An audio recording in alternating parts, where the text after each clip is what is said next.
Hello, it's me again. Okay, what's new this week? Sorry about last week. I got the video kind of late, and then there was no sound, but you know, got it sorted out eventually.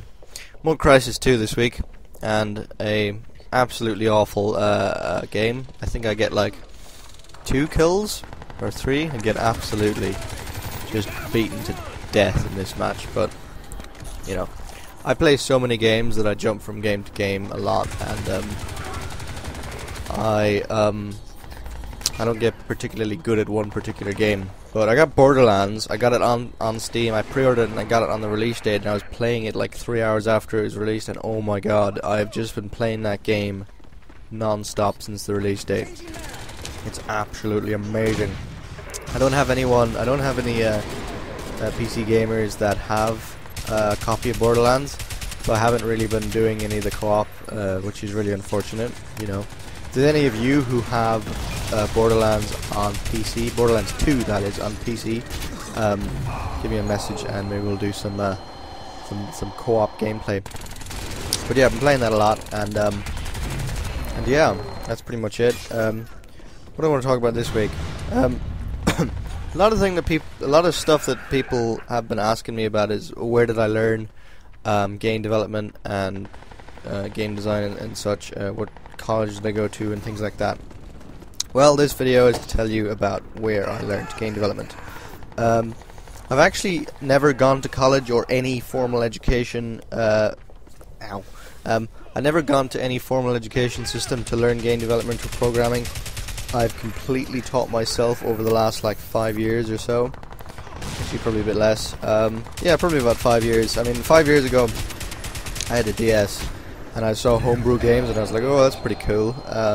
Making games at home can't be that hard. And I did some research on it and actually got the dev kit for doing homebrew games on DS. And I was like, oh my god, it's gonna be so easy, and it'll be just amazing. And that was my first encounter with C++, and I did not have the foggiest clue. I didn't realize that I was getting into something so big. But I kind of left it at that. I left it for about a year. I didn't go near it again.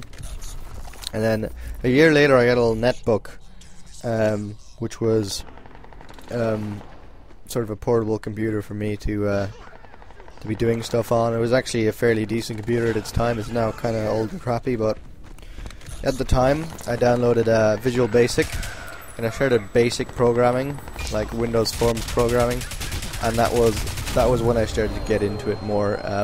From there, I did a work experience at an antivirus software in Galway, where I live, County Galway, and they're called Lumention, by the way. But I did work experience there, and that I learned so much working there, and they put me on to Unity, which I then learned C# from Unity, and I learned a lot from just using Unity over months and months and months and months of practice. And it's basically just been me on a computer for the last 2-3 years, mainly, just researching stuff and reading things and watching YouTube tutorials, and that's pretty much it. And ever since like 5 years ago, when I did that first foray into NDS programming, C++ has been a target of mine. And only in the last sort of 6 months, I've done a lot of C++ programming. I've only really got good at it in the last 6 months. But literally, it has been a massive learning experience for me, and it just shows like, you don't need to have any formal education to do this. I mean, you don't even need to find game development or programming classes in a town that you live in. I mean, I actually recommend that you do if you have the money and you can afford it. I actually recommend you do, because the blood, sweat and tears that have come out of me trying to learn C++ by myself have been just by the dozen. I mean, I've just the amount of hardships and the amount of days sitting here squeezing my stress ball, thinking about how to do things. It's been pretty intense. And I mean, this game engine has been also a pretty big learning experience for me. I've learned a lot from it. But if you were to go to some sort of formal education. I recommend that you do if you can afford it, because the hardships will be far less and you'll learn a lot faster than I did. But my point that I'm trying to make is that if you have enough determination, you can do pretty much anything you want.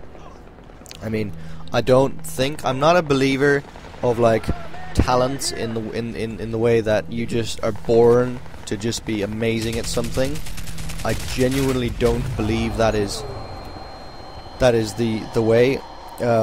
This is my opinion though, so I'm just putting that disclaimer out. This is my opinion. I think any skill, any talent that people have, their personality makes them want to learn that thing, and then it's just a case of practice. I mean, if you see like on X Factor, if you see 6-year-old kids that sing like absolutely amazingly, or Britain's Got Talent, or whatever, if you see them and you think, oh my god, they must have been born with a singing voice, I bet you they have been singing in their house since like they were 1 or 2.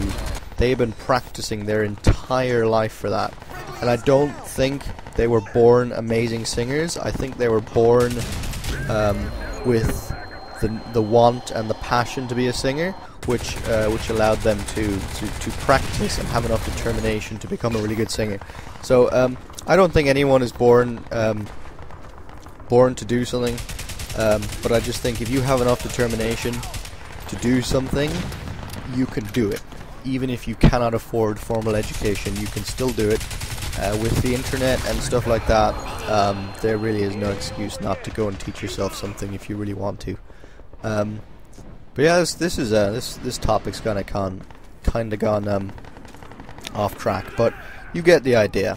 Excuse, the video is coming to an end now. But yeah, so that's basically where I got into game development and programming. And Twitter as well has shown me to the world, and YouTube as well. And all of you, I just passed... okay, bye-bye.